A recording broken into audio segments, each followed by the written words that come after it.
Well, there's always, as you know, as any attorney knows, there's threats, there's possible outcomes, and then there's the reality. And we are not doing anything against the law.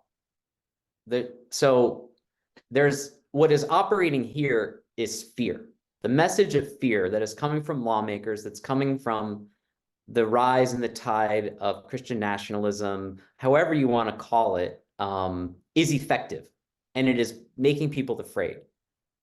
The fact is, every legal scholar we have talked to has said there's nothing wrong with what's happening. Will the law change someday? There's a good likelihood. There are states that are starting to get into these travel bans, but the 14th Amendment, last I checked, in the Constitution still exists. So you can't ban someone from traveling, in my opinion, my analysis, and then also accept the state issued license that they have to operate their motor vehicle.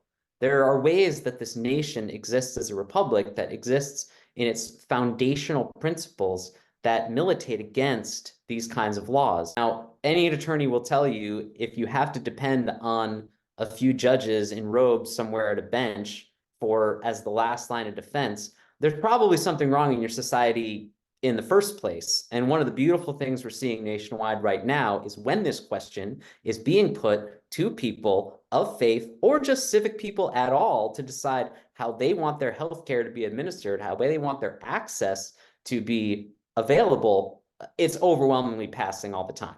So what we know is that the tide is shifting, but we've got to keep building this movement, because when you talk about the chipping away of these rights, that is part of a 30-year plan that has been happening since the passage of Roe. We've got another 30 years to go to push the tide back, I think. And so we've just got to keep doing it.